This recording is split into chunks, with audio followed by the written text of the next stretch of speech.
So the first time that I ever trained with Dustin, it was at a friend of mine's gym. I was living in Las Vegas with Forrest Griffin. I had just got off The Ultimate Fighter, and I had some opportunities to fight in the UFC. I came back home, and I was teaching just for a couple weeks at my friend's gym, and one of my guys, Micah, said, hey, this kid right here, he's unbelievable. He's an amateur, but you need to go spar with him. So I put my mouthpiece in, I put my gloves on, and me and Dustin did a couple rounds. And I went in the bathroom, and I spit my mouthpiece out, and a bunch of blood came out of my mouth. And I was fighting the UFC at the time. And I looked at myself in the mirror, and I said, this kid's going to be a fucking world champion. Wow. And, here we are. That was probably 15 years ago.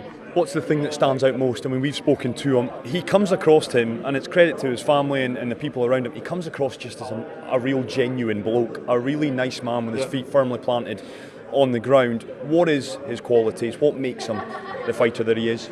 Dustin came from a difficult background, as did I. Louisiana's a tough place to come up, not just as a fighter, but as a person. And you can go one of two ways. You can go this way or you can go that way. And, Dustin's had the wherewithal to put the right people around him. I hope I was one of those people. And if you watch the documentary Filmmaker, we talk about, we're not necessarily here to build the greatest fighters in the world. We're here to build better men. That's what our gym is about, and that's what we're here to do. And Dustin's taken that to heart. He started a nonprofit organization with his wife 3 or 4 years ago, and they've helped thousands of kids and students and people with disabilities and built playgrounds to help give back to the community. A lot of times in our society, there's a lot of people who are just takers. But when you see someone who's genuine and cares about the community, and on top of that, we have a bunch of young fighters at our gym, gladiators. Andrea Lee's fighting on the card too. She's going to be fighting for the title after she beats up Joanna Calderwood.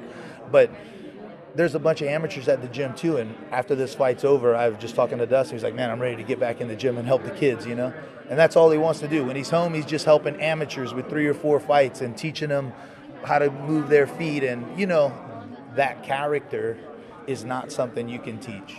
It's something that you learn from your parents and your upbringing, and it's a decision you make to be a person of substance. And it's just wonderful to see that be displayed on such a large scale so that the kids of today can look up to fighters and parents can be proud of the example that they set, Don't want to pick your brains too much on the game plan, because I'm sure that's closely under wraps, but how is Dustin going to pose Khabib problems that he won't have encountered before? Well, I think there's a lot of I don't think there's a lot of secret about what the game plan is, Dustin's jiu-jitsu is very underrated. Dustin's a black belt under me, and has a very underrated jiu-jitsu game.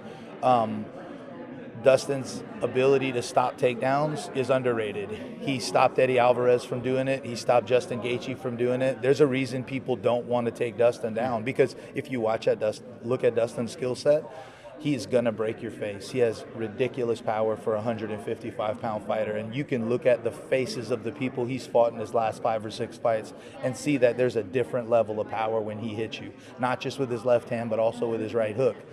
On top of that, he's a lot harder to take down and keep down than anyone else Khabib has ever fought. I understand Khabib's 27-0, but he is not 27-0 against Dustin Poirier. And on Saturday, the rest of the world is going to be able to experience how difficult it is to hold and keep a guy like Dustin Poirier on his back for 25 minutes. Khabib needs 5 rounds to win the fight. Dustin needs 10 seconds. Yeah, one of the things that struck me when speaking to Dustin is he's not happy, he's comfortable in the underdog tag. We see a lot of fighters who, they take that to heart, a lot of them. Not Dustin. He's like, I know what I am. One thing that a lot of people are talking about is the conditions, Tim. The conditions here, it's stuffy, it's hot. I'm told that the arena is a bit muggy. That's going to play into the hands of Dustin, if rumours are to be believed that Khabib is struggling with weight. Well, to be honest, Dustin and I have a training center next to my gym called the Diamond Training Center. We purchased an AC and we just put it under the stairs, and we've never installed the AC. In Southwest Louisiana, it's about 100 degrees with 100% humidity, exactly the same as it is now, and we train there for hours on end. If Dustin Poirier is good at anything, he's good at suffering. He is a master of suffering. You won't out-heart him, you won't out-will him. You can try, but he can suffer more than you can. Dustin's weight is 100% on point. He feels great. He looks great. Dustin's used to cutting to 145 pounds. But when we talk about he's the underdog, who gives a shit? He was the underdog against Gaethje. That didn't matter. He was the underdog against Alvarez. That didn't matter. He was absolutely written off against Max Holloway, and he beat the crap out of him.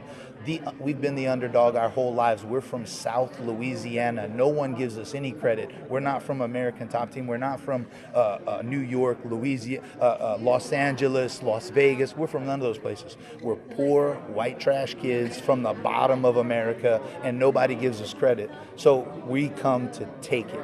You don't have to give us nothing. We're going to come take it from you, and that's why we're here. Khabib Nurmagomedov is an undefeated champion, and we're fighting him here very close to his home turf. And after the fight, there can be no arguments, and that's the way we rather it.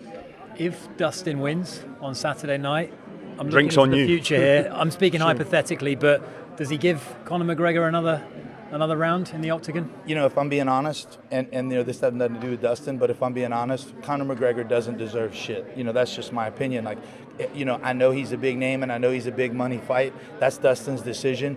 But at the end of the day, like, Tony Ferguson deserves the shot. Yeah. And so if somebody's going to get a shot after, and that's what Dustin's interested in. Dustin's not interested in making a whole bunch of money and all that stuff. Of course, that's part of it, but he's interested in being the greatest that's ever put on 4-ounce gloves. And Tony Ferguson's the next fight.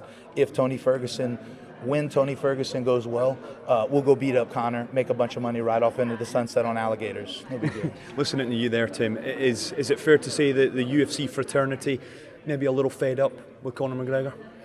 I don't think they're fed up. You know, it's just, it's hard to keep giving somebody credit who's not earning it.